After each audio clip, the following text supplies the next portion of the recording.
አያው እንግዲህ ሜዳው ጋር መጣን የመድን ሜዳ በጣም ፌመስ ነው የመድን ሜዳ ቲሞችን ልምምድ የሚያደርጉበት ናሽናል ቲምም እዚህ ያደርግ ነበር ልምምድ በፊት እስቲ እንግዲህ ጉልበት አለ ክፈተው ሚኪዬ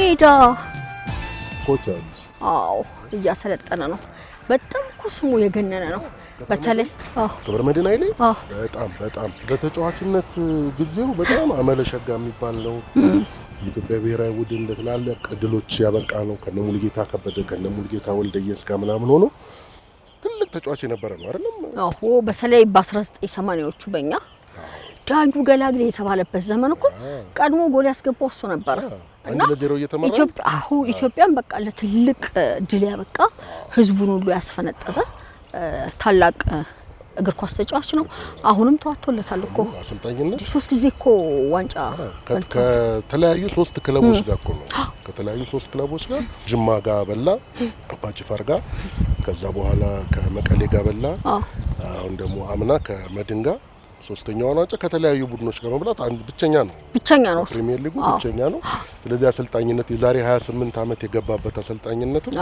በጣም እየተዋጣለት የመጣ ባለሙያ ነው ኮስተር ያለ ይመስላል ግን አይደለም እኮ በነገራችን ላይ ገብረሻውን ታይዋለ ኮስተር ያለ ነው ምናምን ይባላል እንጂ በጣም ስትቀርበው በጣም ተጫዋች ነው በአካል አግኝቼው አላውቅም ያው እንዲሁ ፖፖ ታንጋ ሆኜ ጨፍሬላታለሁ እኔን ለምን አትጠይቀኝ እኔ እግር ኳስ የተጫወትኩ ጊዜ አዲስ አበባ ስታዲየም እሱ ያየኝ ሰው ነኝ አዎ ስለዚህ ነው ዛሬ እንደምንም ብዬ እሱ የነካውን ኳስ ስማ እሱ የነካውን ኳስ ነክቻለሁ ለማለት ትንሽ አብሬው ነካ ከፈቀደልኝ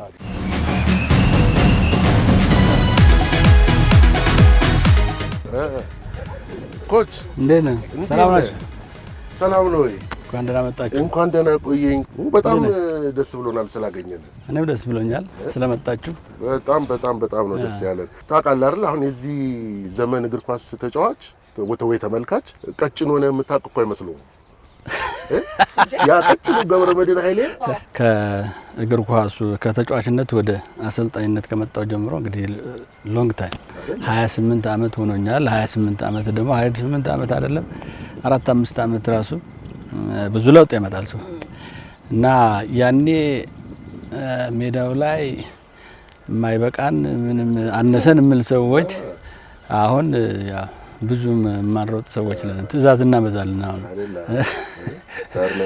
ደግሞ ኮስታራ ነው ይባላል ኮስታራ ነው ቁጡ ነው እንደሌላው ፍልስፍና እንደዛ ነው ላይ ኮቺንግ እውነት ነው አመራለሁ በጣም አንድ ነገር ላይ መስሎ የሚታየኝ ነገር ማለት ነው ለውጥ ያመጣል ብዬ የማስበው ነገር ላይ ትኩረት አደርጋለሁ ስለዚህ ደሞ ያመጣልኛል እና ተጫዋች ስታሰለጥን ደግሞ ኢትስ ኖት አባውት ድሪል አይደለም በቃ ሪፒቲሽን ነው አንድ ነገር ተሰጥቷል ከዛ አዳፕት ያደርጋል ማለት ነው ከሪፒቲሽን በኋላ አዳፕቴሽን ይመጣል ማለት ነው ስለዚህ በዛ አምናለሁና ያው ሲሪየስ ነው እዛ ላይ የምፈልገው ደረጃ ላይ ካልደረሰ እቆጣለሁ በትክክል እቆጣለሁ ካልተቆጣህ ተጫዋች ደግሞ እንትን ካላረከው አይመጣልህ በጣም ዝም ብለህ እንትን ከሆንክ በቃ ምንም ብዙም የሆነ ነገር ሊሰማው ይገባል ይሄ ነገር የሚቆጣ በቃ ለዚህ ነው ምናምን ይላል አሁን የሆነ ለውጥ ሲያይበት ከዛ በኋላ ያምንበታል ሁሉም ነገር ማለት ነው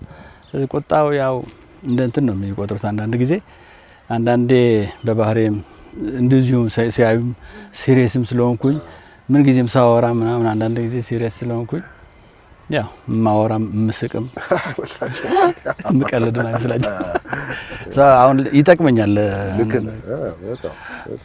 እስቲ ወደ መቀሌ ልውሰድህ ዲሩ በልጅነት እንዴት ነው ከኳስ ጋር የተዋወቃችሁት ከኳስ ጋር የተዋወቅ ነው ያው ጨርቅ በቃ አይደል በጨርቅ ሰብስበን የሆነ ነገር እንደ ኳስን ማስመሰል ጀመርን ከዛ በኋላ ማንኛውም ሰው ሲጀምር ኳስ ሲጀምር ወይም ደግሞ ህፃን ልጅ ዝም ብሎ የሆነ ነገር ሲያገኝ እኮ እግሩን ይሰነዝራል አይደል ያው ከዛ ይነሳና እኛ ወደ እንትን ወሰድ ነው ወደ ኢንጆይመንት ማለት ነው እንግዲህ ከዛ ጨርቅ ኳስ ምናምን የነዚህን እንትን ማስመሰል ምናምን ይመጣል እሱን አስመስለን እንመጣለን ከዛ በኋላ ደግሞ እንደገና ነገሩን ወደ እንዲነጥር እናደርገዋለን ኳሱ ጨርቆ አሁን አይነጥርም አይደል ግን ሳምቲንግ በቃ ውስጡ የሆነ ነገር እንጨምራለን።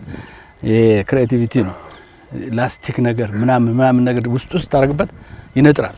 ያ በጨርቅ የተሰራ ኳስ ማለት ነው። ስለዚህ ባውንስ እያደረገ ምን እያደረገ ትጫወትበታልና በሰፈር በየሰፈራችን እንደዚህ አይነት ነገር ከትምህርት በኋላ በቃ ሌላ ነገር መዋያም የለም ትላለ። ጓሮ ላይ ወይም ከቤት ወጣ ስትል አንድ ሜዳ ይገኛል። እንዲህ አይነት ነገሮች አለ በሰፈር ያው እየተደራጀ እንዲህ እያልክ ነው እና መቀሌ ያው በጣም ብዙ የስፖርት አይነት የምንጫወትበት አካባቢ በተለይ የኔ ሰፈር ማለት ነው። ተለምዶ ያው ባሎኒ ይባላል። ባሎኒ በስሙ ራሱ ወርዱ ባሎኒ ማለት ኳስ ነው። ኤግዛክትሊ ኳስ ነው። በጣሊያንኛ ነው እና ግን ስሙ እንደዛ ባሎኒ ሆኖ ቀረ። እኔ እንግዲህ ስጀምርም ባሎኒ ነው። ከዛ በፊት ባሎኒ ነው። ምክንያት የመጣ ስም አይደለም። በቃ የቆየ ነው። ስለዚህ ያ ሜዳ በቃ ባሎኒ በሚል ነው የሚታወቀው እና በጣም መልቲ የሆነ ስፖርት አይነቶች የሚካሄዱበት ነው። እግር ኳስ፣ ቮሊቦል፣ ባስኬት፣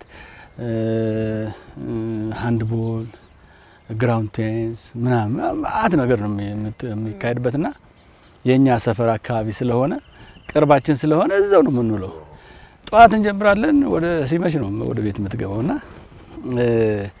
ያው ሳይንሱ የማይደግፈው ነገር ብዙ ነገሮች በዛ ጊዜ እኔ እንግዲህ ሚኪ እንደገለጽከው እኔ ስጫወት ቀጭን ነኝ። የቀጭንነት ምስጥሩ ያ ነው። በቃ በጣም ሎድ ይበዛብኝ ነበር።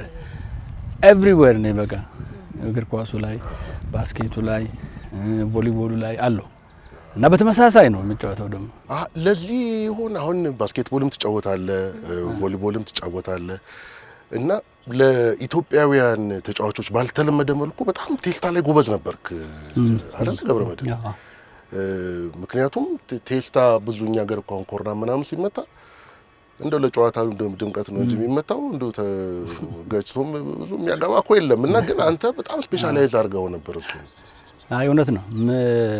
ባስኬትና መረብ ኳስ ያው መዝለልን ይፈልጋል፣ መዝለል ይጠይቃል። በጣም ሃይ ጃምፕ በጣም ጥሩ እንትን ጃምፐር ካልሆንክ ያ ከሰው በላይ ዘለህ መምታት ካልቻልክ ወይም ደግሞ ከሰው በላይ ባስኬትም ቢሆን ዘለህ ማግባት ካልቻልክ አትችልም።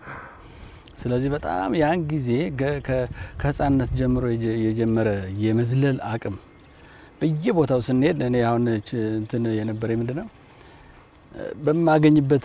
በማገኘው ነገር ላይ ዝብ እየዘላሉ ዛሬ እቺንማ መንካት አለብኝ ይላሉ። ምናልባት ከሳምንት በኋላ ግን ነካታለሁ። ያ ኤክሰርሳይዝ ነው፣ ትሬኒንግ ነው ማለት ነው። በየጊዜው ከትምህርት ቤት ወደ ቤት ሲሄድ አንድ ነገር ላይ እቺን ተጣጥሬ ለመንካት ነው የምሞክረውና ከዛ የመዝለል አቅም እያደገ ይሄዳል። ዝም ብሎ በሳይንሳዊ በሆነ መልክ ምናምን አይደለም እንትን ያመጣ ነው፣ ግን በራሳችን መንገድ ዝም ብሎ ከዛ ባስኬት ላይ ስትጫወት በጣም መዝለል አለ፣ መረብ ኳስ ስትጫወት በጣም መዝለል አለ፣ ታይሚንግ አለ፣ ፖዚሽኒንግ ምናምን አለ። እሱ ስላለ እግር ኳሱ ላይ ስትመጣ it will be very easier በቃ በጣም አሁን እዛ ታይሚንግ አሁን በተመሳሳይ ባንተ ደረጃ ባንተ ባስኬት ቮሊቦል እንደዛ በዛ ደረጃ የሚጫወቱ ካልሆነ በስተቀር አያውቁም። ታይሚንግ ይፈልጋል። ኳሱን አይተ በየትኛው ሰዓት መነሳት እንዳለበት ማወቅ ያስፈልጋል። ጃምፒንጉ አለ። በጣም ብዙ ነው የምዘለው እና እንዳልከው ሚኪ ያው እንግዲህ 10 አመት ለጊዮርጊስ ሲጫወት በጣም ብዙ ጎል ማገባ በሄዲንግ ነበር። ልክ ነው። ቆይ በዚህ ነው በጎን ነው በዚህና በዚህ በተገኘበት እንደ ኳሱ አመጣጥ ነው እና ከመቀሌ ወደ ባህር ዳር ሄድኩኝ። አንድ ትልቅ ሰው ነበሩ፣ የስፖርት ሰው ናቸው። የስፖርት ኮሚሽን ኃላፊ ነበሩ እዛ ባህር ዳር ላይ። መቀሌም ነበሩ፣ ያውቁኛል ህፃን ሆኜ ማለት ነው። እና በጣም ኤቭሪዌር ነኝ በቃ ኦልራውንድ የሆነ ተጫዋች አለ እንደዚህ አይነት ነገር ብለው እዛ ላሉት ለባህር ዳር ሰዎች ነገሯቸውና እስቲ ምጣኔው ምናምን አሉ። ሲወስዱኝ ያው ህፃን ሆኜ ያን ጊዜ እንግዲህ በጣም የሸበጥ ስሊፐር ነገር አለ አይደለ፣ መላጣ ነኝ፣ እዛ አጭር ነኝ እንደዚህ አሁን እንዳለበት ገና 17 አመት ነኝ። ሲያየኝ አሰልጣኙ ያው ገርሞታል፣ ተጠራጥሯል። ጋሻ ኃይሌ ነው የሚሏቸው እዛ ጋሻ ይሄ ልጅ ጨዋታን ይችላል እንዴት ነው ምናምን አሉ። አይ ታየዋለህ ግድ የለም ሞክረው ምናምን። በዚህ ላይ እንትን የለም ሰውነት የለም ቁመት የለም ብዙ ነገር። ከዛ የሚቀጥለው ትሬኒንግ ለኔ ብሎ እኔን ለማየት ማለት ነው ፕሮግራም ሳይኖራቸው ቶሎ ማየት አለብን ይሄማ ማየት አለብን ብሎ ገርሟቸዋልና ጋሻ ኃይሌ ሲገልጽላቸው በልዩ ሁኔታ ነው የገለጸላቸውና እዛ ትሬኒንግ ስንጀምር በቃ ያንደው ሰዓት ተራምሰው ገርሟቸዋል። እና ያን ጊዜ በህፃንነት እድሜ ኳስ በጣም ይዝ ነበር እና ማንም አይቀማኝም በቃ መሄድ ነው ኖርማሊ። አሁን የማንኛውም ተጫዋች ባህሪ ነው። አንዳንድ በህፃንነት በዚህ በታዳጊ አካባቢ ሲኖሩ አሁን ኳስ በጣም ይወዳሉ ይይዛሉ አቡድ ማስራትን እና እንደዚህ አይነት ነገሮች እኛ አሁን ራስ በስልጠና እንትን አታርጓቸው በጣም አትገድቧቸው እንላለን። ምክንያቱም እድሜያቸው ነው እና የተወሰነ የታክቲክ እንትን ላይ የሚሰሩበት ቦታ ላይ በታክቲክ ታስራቸዋል። ግን በዚህ በትንንሽ እድሜ ላይ ዝም ብለው ያላቸውን የራሳቸው እምቅ አቅማቸውን እንዳያወጡ በቃ የሆነ ነገር ያደርጓቸዋል። አንዳንድ አሁን ሲያሰለጥኑ 15 አመት ምናምን የሆነ ክሊር ሲያደርግ በጣም አፕሪሺየት ያደርጓቸዋል ምናምን which is wrong እንደዚህ ብሎ በቃ በትክክል ምናምን ይላቸዋል። ሶ ቴክኒኩ ያንን አርቱ በቃ ይተዋል የልጅ እና በደንብ እንትን አድርጎ እንዳያድግ ያደርገዋል። ኳስንም መውደድ አለበት አይደል? ልጅ ወዶት መጫወት አለበት። በቃ አልሰጥም ማለት ፍቅር ኤግዛክትሊ በዛ እድሜ የግድ ነው። ያኔ ወደ ከፍ ስትል ደግሞ ታክቲሻን ነው የምትሆነው። በታክቲክ የታሰረ ስራ ነው የምትሰራውና በዛ እድሜ ያው እንደዛ አይነት ስራ ነበረ። አለቅም በቃ እያንዳንዱ ሳተራምሰው በቃ ጉዳሉ። ከዛ በኋላ በቃ የእድገቴ መሰረት ባህር ዳር ጨርቃ ጨርቅ ፋብሪካ ነው። ከከፍተኛ አንድ መቀሌ ባህር ዳር ጨርቃ ጨርቅ ፋብሪካ ቅዱስ ጊዮርጊስ 10 አመት ሶሊድ 10 አመት ነው። 10 አመት አይደል የተጫወተው? አንተ በተለይ እሱ የነበረ ጊዜ በዓለም ላይ ራሱ እግር ኳስ ከፍተኛ አድናቆት የነበረበት በኢትዮጵያም እንደዛው ነበርና አንተ ምንድን ነበር እየተሰማህ የነበረው በዛ ጊዜ ራሱ መኖር? እንዴ በጣም ደስ ይላል። በጣም ትልልቅ ተጫዋቾች የተፈጠሩበት ጊዜ ነበር በወቅቱ ማለት ነው። እኔ ትዝ ይለኛል አንዳንዶቹ በጣም እንትን እያረጉ አፕሪሺየት ሲያረጉ ጊዮርጊስ በጣም ሲወድስ ያደንግህ ለጉድ ነው። ስም ይሰጣል። በጣም ጥሩ ስሞችን ነው የሚሰጠው። ጆን ባርነስ ይለኝ ነበር። ባርነስ ትመስላለህ ባርነስ ይሉኛል። 10 ቁጥር ነበር የምለብሰው። አንዳንድ ጊዜ ጁፒተር ይሉኛል ስለምነሳ ስለምትነሳ አየር ላይ ጁፒተር ይሉኛል። እና እንዲህ አይነት ስም ይሰጡሃል። ይሄ ካላቸው ፍቅር አንፃር ማለት ነው። እና ያን ጊዜ በጣም ብዙ ትልልቅ ተጫዋቾች የተነሱበት የወጡበት ጊዜ ነበርና በጣም ደስ ይላል። እነሱን እያየህ ደግሞ ማድረግ በጣም ትልቅ ነገር ነው። አንዳንድ በጊዜው ቅዱስ ጊዮርጊስ መግባት ማለት አንደኛ ታሪካዊ ክለብ ነው። በጣም ትልቅ ታሪክ ያለው ክለብ ነውና እንዴት ገባ ወደዛ? እና ደግሞ ሸክሙስ አልከበደህም ወይ? ጊዮርጊስ በነገራችን ላይ የተገጣጠመ ነገር አለ። ድሮ ሲጀምር ጊዮርጊስ የሚባል ቡድን ነበር። አረ ኦኬ። ቅዱስ ጊዮርጊስ የሚባል አንድ ሰው ነበረ። የሰፈራችን በጣም ጥሩ ኳስ የሚችል ነው። ኃይሌ ገብረ ሚካኤል ነው የሚባለው። ሰፈራችን እዛ አካባቢ አደራጅቶ ያጫውተን ነበር፣ ያሰራን ነበር፣ ምናምን ላይ እንትን ያደርግልን ነበር። በጣም እንትኑን የቲም ስምን የቡድን እንትን አይነት እንዲኖረን ያደረገን እሱ ነው አንዱ። እና ቅዱስ ጊዮርጊስ የሚባል ቡድን ነበረ። በኋላ ወደዚህ ስመጣ ደግሞ ተገጣጠመ። ቅዱስ ጊዮርጊስ ስመጣ ከባህር ዳር ነው። ባህር ዳር 2 አመት ያህል ተጫወትኩ ለባህር ዳር ጨርቃ ጨርቅ። ወደዚህ ሊልኩኝ ፈቃደኞች አልነበሩም እውነት ለመናገር። ያው ግን በጊዜ ያው እኔም በቃ አምሮዬ አዲስ አበባ ቅዱስ ጊዮርጊስ የሚል ነገር ወሰንኩኝ። በቃ ያን ጊዜ እንደምታውቀው ቅዱስ ጊዮርጊስ በጣም ቶፕ ነው። ከታች በፊት በጣም ትልቅ ዓመተ ምህረት ማለት ነው እሱ? ይሄ 77 ዓመተ ምህረት ነው። እና ከታች ወርዶ ነበረ የመጣበት ጊዜ ነበረ። እና በጣም ከተለያየ አካባቢ የመጡ ተጫዋቾች ነበሩ። ከድሬዳዋ ማነው ዳኛቸው ደምሴ፣ ከደሴ ሙልጌታ ከበደ እና ከዩኒቨርሲቲ ደግሞ የተወሰኑ ነበሩ። እንደዚህ ከአስመራ ህሩይ የሚባል ነበረ። እንዲህ አንድ ጊዜ ተጠናከረ ቡድን የነበሩት ጋር አድርገን ማለት ነው። እና ያ ጊዜ ጊዮርጊስ እኔ ውስጤ በቃ ጊዮርጊስ የሚለው ነገር ነው የነበረውና መጀመሪያ ቅዱስ ጊዮርጊስ ከመግባቴ በፊት ለናሽናል ቲም ተመረጥኩኝ። ኦኬ።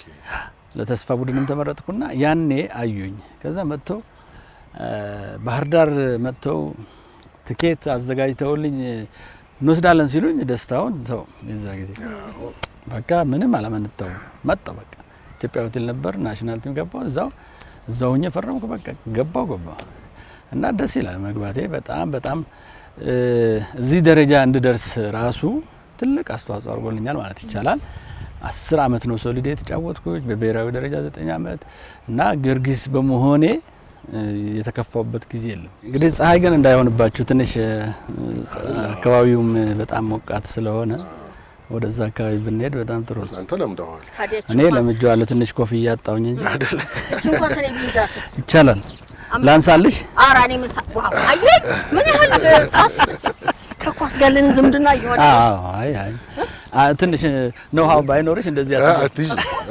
ሲመሰክርልኝ አይተሄለ እንደ ያኔ በረኛ የነበርኩት ምንም እንኳን በስብሰባ ቢሆንም እግር ኳሱ የምን ማራዶና የምን ፔሌ እኛም ሀገር አለ ገብረመድህን ላይ የተባለልህ ሰው ነን ምን ይሰማ ነበር ያኔ እንዲህ ሲዘፈንልን ያን ጊዜ እንግዲህ የማራዶና የፔሌ በተለይ ፔሌ ቀደም ባሉት ጊዜያቶች ማለት ነው በቴሌቪዥን በምን በጣም ብዙ ሰው አድናቂ ነበረው በጣም ጥሩ አቅም ያለው ሰው ነው ኢትዮጵያ ዓለም ላይ በጣም ትልቅ እንትን ያለው ነው ማራዶናም እንደዚሁ ከዛ በኋላ የመጣው የነዚህን ትልቅ ባለሙያዎች ወይም አርቲስት ማለት ይቻላል እነሱ አርቲስት ናቸው የነሱን እንትን ትልቅነትም ለመግለጽ ጭምር ነው ይሄንን ያነሱት በዛ ጊዜ እንግዲህ ያው አጋጣሚ ያው ስሙንም ገጥሞላቸው መሰለኝ እንጂ አይ ለነገሩ ቅድም እንዳልከውም እኮ ነው በተለይ ጊዮርጊስ ቤት በጣም ተጫዋች መንከባከብ እና ማሞካሸት ይችላሉ አይደል ቅድም እንዳልከው እውነት ነው ይደግፋል አይ በጣም ነው የሚደግፈው ምንም ይሄ ጥርጣሬ ምንም የለውም ምንም ግን አሁን ስቴዲየም ውስጥ ሆናችሁ ይሰማችኋል ደሞ ስስቱ ደሞ እኮ አለ አንዳንድ ጊዜ በጋራ በህብረት እንትን የሚጮሁት ነገር አለ አንዳንድ ጊዜ እሱ ሊሰማህ ይችል ይሆናል ግን በግል አልፎ እንትን የሚሉት ነገር ላይሰማች እኛ አቴንሽናችን እዚህ ኳሱ ላይ ብቻ ነው የጓደኛህን የኮሙኒኬሽን ያስፈልጋል የጓደኛህን ድምጽ ያሰልጣኝ አንዳንድ ነገር እዚህ ላይ ብቻ ነው ፎከስ የምታረጋው ብዙ ጊዜ ለውጪ ብዙ ተፈረተው ሲያሰማ ሙሉ ዓለም ለመንግስቱ ሁሴን ለአማኑኤል አሻማ ሙሉ ዓለም አሁን አሻማ ሙሉ ዓለም አሻማ በድንቅላት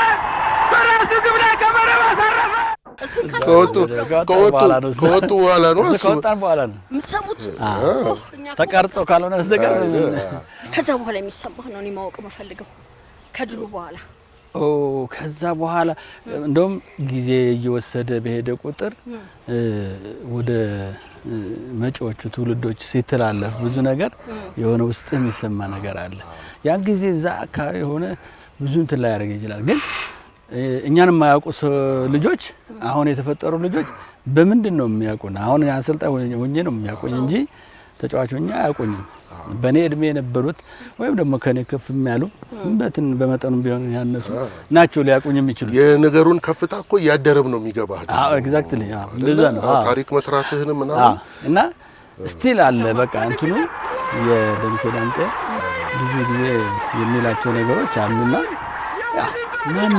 ማን ነው ይሄ ማለታቸው አይቀርም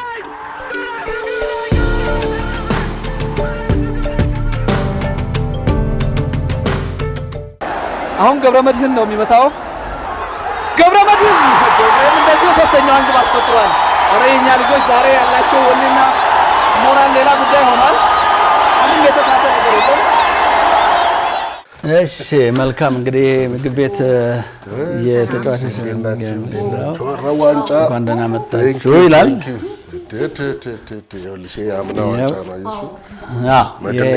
ሌተስቱ ዋንጫ ማለት የ2017 ሻምፒዮን የሆነበት ነው ሌሎቹ በተለያየ ጊዜ የተለያየ እንትን ላይ የተገኙ ናቸው በጣም የሚገርም ነው ከሶስት ክለብ ጋር እኮ ብቸኛ ነው አይደል ጅማ መቀሌ መድን ያው ከዛ ባሻገር ያው መቻል ጋር ደግሞ 2 ጊዜ የኮንፌዴሬሽን ካፕ ደግሞ አለኝ። እንግዲህ እዚህ ከፀሐዩ ወደዚህ ይሻላል የሚል ነው። ይሄኛው የምግብ ቤታችን ነው፣ ስፖርተኞች የሚመገቡበት ማለት ነው። ስለዚህ እዚሁን መነጋገር እንችላለን በሚል ነው የመጣኋቸው ወደዚህ። ከጊዮርጊስ ከወጣ በኋላ አንደኛ በጊዜ ነው ያቆምከው። ስቲል እኔ አሁን የማውቃቸው ተጫዋቾች አሉ ዘንድሮም ይጫወታል እምለው። አዎ አንደኛ ሊጋችንም እንደዚህ ለመጫወት ብዙ እንቅስቃሴም ስለሌለው ዎኪንግ ፉትቦል ነው ይባላል። እውነት ነው። አንደኛ ለእድሜ ነው ያቆምከው፣ ግን ለምን አቆምክ ያለ እድሜም ከዛ ደግሞ ከጊዮርጊስ በኋላ ሴት ገባ። ያን ጊዜ ምንድነው መሰለህ የዚህ የእግር ኳሱ በዓለም ደረጃ ማለት ነው እግር ኳሱ ላይ የነበረው የመከላከል እንትኑ በጣም ጥብቅ ነበረ እና በጣም አግሬሲቭ ነበረ እና በጣም ብዙ ተጫዋች እኮ ያለ እድሜው የሚያቆምበት ጊዜ ነበር። ህጉ ራሱ ጠበቅ ያለ አልነበረም። ለእንትን ፌቨር የሚያደርግ አልነበረም። ለአጥቂዎች አይጠብቅም ነበረ እና ብዙ እኔ ብቻ ሳልሆን በጣም ብዙ ተጫዋቾች አሁን ለምሳሌ ልንገራችሁ ቫን ፓስተን ምናልባት ካወቃችሁ ቫን ፓስተን ማለት በጣም ጥሩ ተጫዋች ነው እና የፊፋ እሱን ከኋላ ሲመቱትና ሲያስወጡት ከዛ በኋላ ነው ህጉ የተቀየረው ማለት ነው። ስለዚህ አቮይድ አድርጉ በቃ አለ። ታክል ፍሮም ቢሃይንድ በፍጹም በቃ አለ ከለከለ ፊፋ። ከዛ በኋላ ፕሮቴክትድ የሆነ መጣ ተጫዋች ፕሮቴክትድ የሆነ በሄደ ቁጥር ደግሞ የሚጫወትበት ጊዜ ያው እየጨመረ ይሄዳል ማለት ነው። እኛ አሁን ያኔ ቆስለናል በጣም እንዴ። አንዳንዱ እኮ በጣም ያስቃል። እኔ አልደረስኩም ግን ሲያወሩልኝ ማለት ነው። አንድ ተጫዋች ነበረ ለሆዱ አልመህ ጉልበቱን በለው ይላል። ለሆዱ አልመህ ጉልበቱ ላይ ትደርሳለህ፣ ቢያንስ እዛ ትደርሳለህ ባለው ነው በቃ።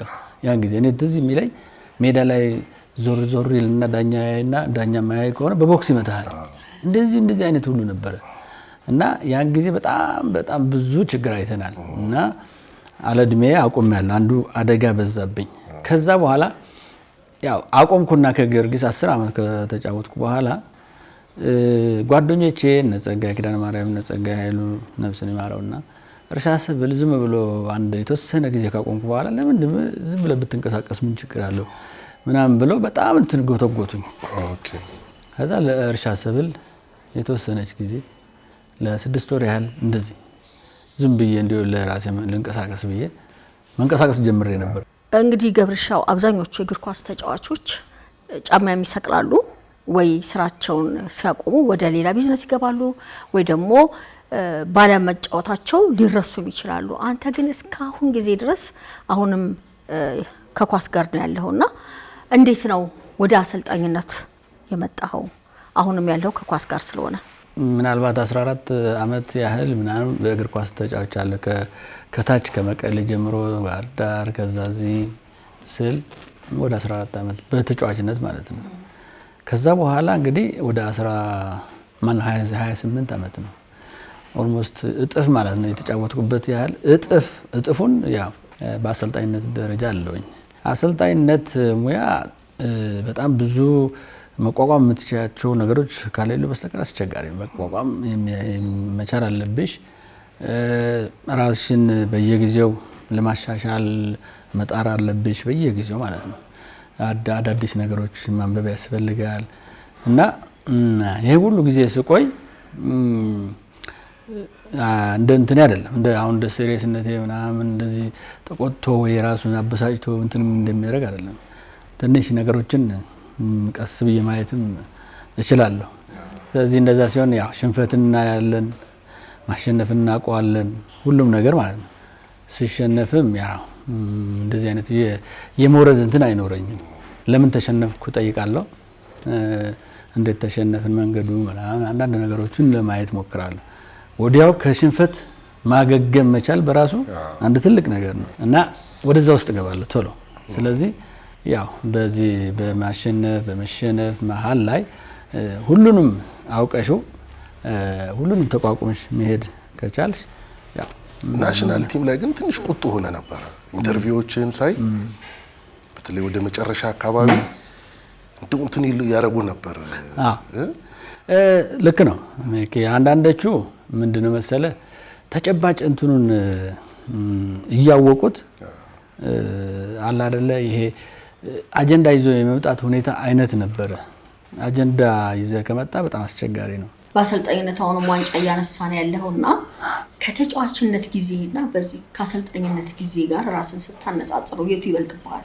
ተረዳቸው አሰልጣኞችህን ተጫዋች ሆነህ ስትነጫነጭባቸው የነበሩ አሰልጣኞችህን አሁን ተረዳቸው። እኔ በናቹራሊ እኔ ተነጫናጭም አልነበርኩም። ስጫወት በጣም ኩል የሆንኩ ሰው ነበርኩ።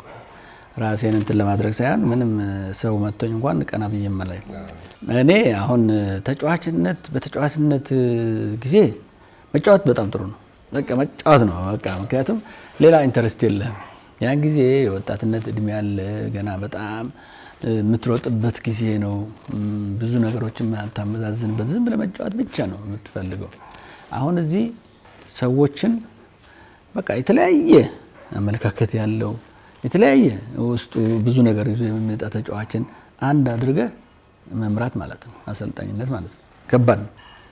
አሰልጣኝ በጣም የመጨረሻው ከባዱ ሙያ ነው። በታክቲክ የማይረዳ ተጫዋች አለ። ቴክኒካል ካፓሲቲውን ለይተ ገና ብዙ ያላደገ ይኖራል። እሱን መለየት አለብህ። አድሚኒስትሬቲቭ ፓርቱ በጣም አስቸጋሪ ነው። አንዳንድ ሰው ዝም ብሎ ሜዳ ላይ ማሰልጠን ብቻ ይመስለዋል። ግን ከዛ ባሻገር አድሚኒስትሬቲቭ ፓርቱ በጣም ከባድ ነው። ማስተዳደሩ ተጫዋቾቹን ማለት ነው፣ ማኔጅ ማድረጉ ማለት ነው። አንዳንዱ እኮ ለምሳሌ መልበሻ እንትን ላይ የሚጠላ ተጫዋች አለ። እኔ እግዚአብሔር ይመስገን አሁን እነዚህን ሁሉ ማኔጅ ነው የማደርገው። ተጫዋች እርስ በርስ ጥሩ ፍቅር ኖሮት፣ አንድነት ኖሮት፣ ጥሩ ስሜት ኖሮ፣ መከባበር ኖሮ በቃ ለአንድ ዓላማ እንዲሰለፍ ማድረግ ነው ትልቁ ነገር ማለት። እዛ ጋር በቃ አይፈርስብህ። እዛ ካልፈረሰብህ ሜዳ ላይ አይፈርስብህ። እዚህ ላይ በቃ አሁን ብታያቸው እዚህ የኔ ልጆች አሁን ከረንት ላይ ያሉት የመድን ስለሆኑ ስለ መድን ባወራለ በጣም ኩል ናቸው። አልፎ አልፎ ዝም ብሎ ወጣ ያለ ምናልባት በጣም በጥቂቱ ማለት ነው ወይ እንደዚህ አንድ ወጣ ብሎ የሚመጣ ካልመስፈል ምንም ነገር የለም።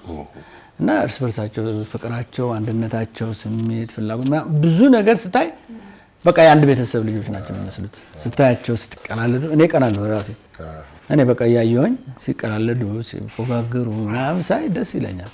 እና እሱ ነው ትልቁ ነገር ማኔጅ ማድረግ። ይሄ ደግሞ ከምን ይመጣል? ከአሰልጣኙ ነው። አሰልጣኙ እዛ ጋር የሆነ ነገር ካለ በቃ ይወጣብሃል። ከዛ በኋላ ኢፌክቱ የት ነው የምታገኘው? ውጤቱ ላይ ነው የምታገኘው።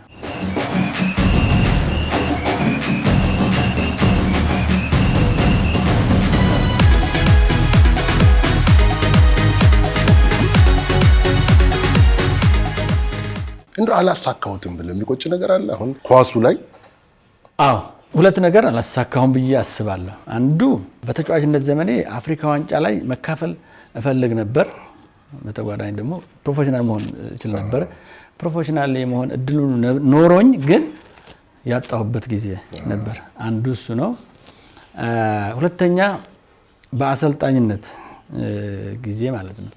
በአሰልጣኝ ጊዜ ያው የኢትዮጵያ ብሔራዊ ቡድን ይዤ ወደ ተሻለ ደረጃ ማሸጋገር አለመቻሌ እሱ እንትን ያደርገኛል።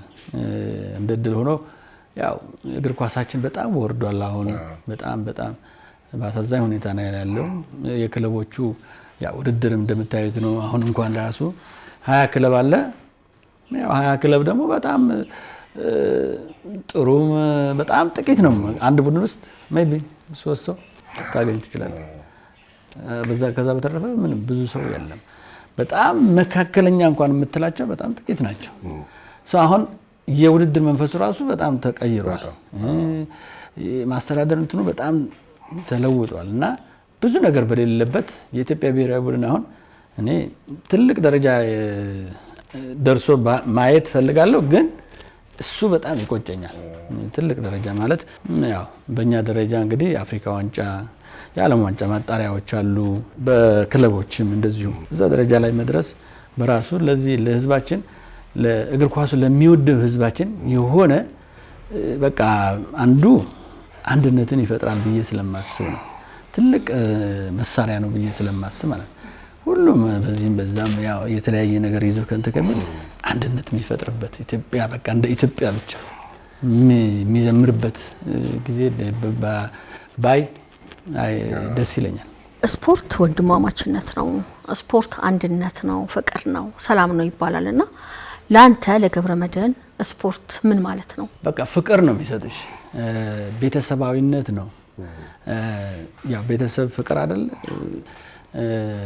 ስትግባባ አንድነት፣ ቅድም የገለጽኩት ነገር አለ፣ አንድነት ነው የሚፈጥረው። ስፖርት ወደ አንድ ቦታ ያመጣሃል። አንድ ቦታ ላይ ትሆንና ስለ አንድ ነገር ብቻ ነው የምታወራው፣ ስለ ስፖርት ብቻ፣ ስለ ሌላ ነገር አታወራም። ስለዚህ ፍቅር ይሰጥሻል። እዛ ጋር ትገናኛለሽ፣ ትነጋገሪያለሽ፣ ምንድን ያለሽ፣ ትደግፊያለሽ። ይሄ ነው በቃ ስፖርት በባህሪው በቃ ጥሩ ነገር ኢንተርቴይን የሚያደርግ ስለሆነ እኔ ከምንም በላይ ስፖርት ፍቅር ነው ብሎ መግለጹ ተገቢ ነው ብዬ ነው የማስበው። በጣም እናመሰግናለን ኮች። ሰፊ ጊዜ ወስደን ነው ያወራ ነው። ልጆችንም እያሰለጠንክ ነበረ። አሁንም ደግሞ ይኖርሃል ስራና ከዛ ጊዜ ቀንሰ ስለሰጠህን በሁድ ቤተሰቦቻችን ስም በጣም እናመሰግናለን። እኔም በጣም ነው የማመሰግነው ዛሬ እዚህ መጣችሁ። በተለይ ደግሞ የእናት ፋንታ ረጅም ጊዜ ነው ማቀሽ፣ እንዲሁ ሚኪ ደግሞ ያው አድናቂህም ነኝ። በድራማውም በመኑም በጣም ትልቅ ሰዎች እዚህ መጣችሁ እኔ ለመጠየቅ ጊዜያችሁን ስላባከናችሁ ወይም አባክናችኋል እንኳን ማለት አይቻልም፣ ግን ጊዜያችሁን ስለሰጣችሁኝ እኔም አመሰግናለሁ። እሺ ቴንክ ዩ